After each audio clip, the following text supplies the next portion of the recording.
Tere, väike sõber! Mina olen Pallingu.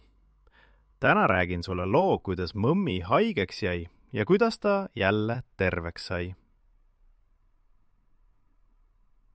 Mõmmi ärkas hommikul üles. Midagi oli valesti.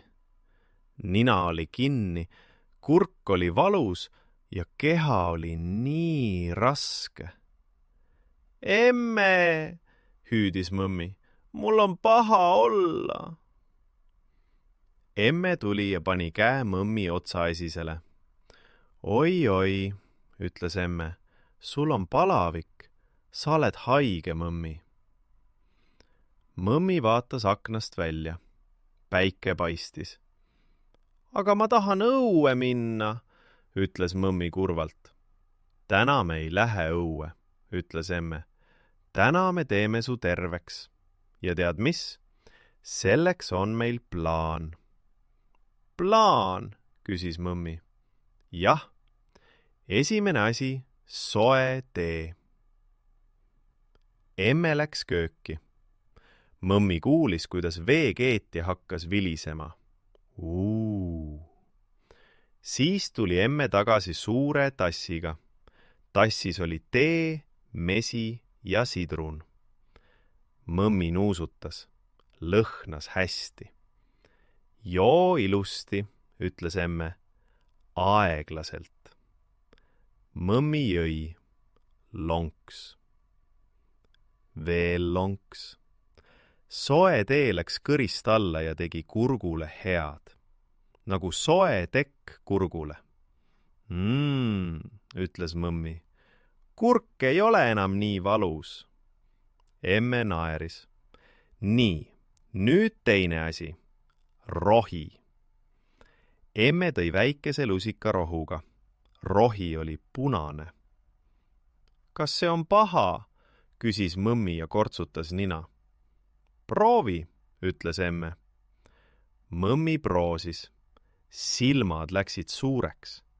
See on magus, nagu maasikamahl. No näed, ütles emme. Rohi aitab su kehal haigusega võidelda.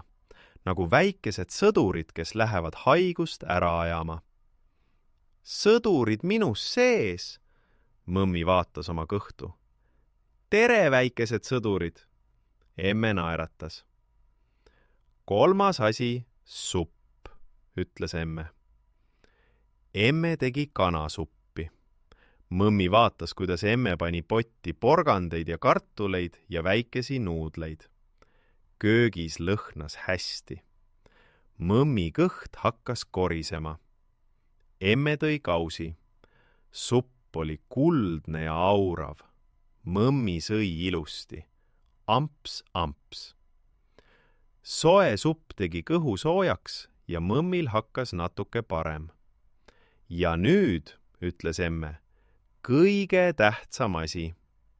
Mis see on? Küsis mõmmi. Uni. Emme pani mõmmile pehme teki peale ja andis kaisukaru kätte. Uni on see aeg, mil su keha ennast parandab, nagu ehitajad, kes öösel tööd teevad. Mõmmi pani silmad kinni. Emme silitas ta pead. Ja mõmmi jäi magama. Ta magas kaua. Kui mõmmi ärkas, tõi emme jälle teed ja rohtu ja suppi. Ja siis magas mõmmi jälle. Ja veel korra teed, rohtu, suppi ja und. Järgmisel hommikul ärkas mõmmi üles ja istus voodis püsti. Midagi oli teisiti. Nina polnud enam kinni. Mõmmi tõmbas 2 ninasõõrmega sügavalt sisse. Õhk tuli kenasti läbi. Kurk polnud enam valus. Mõmmi neelatas. Ei valutanud. Jalad olid jälle tugevad. Mõmmi kargas voodist välja. Emme, ma olen terve, hüüdis mõmmi ja jooksis emme juurde. Emme naeris ja kallistus teda. Ja tead, miks sa terveks said? Mõmmi mõtles.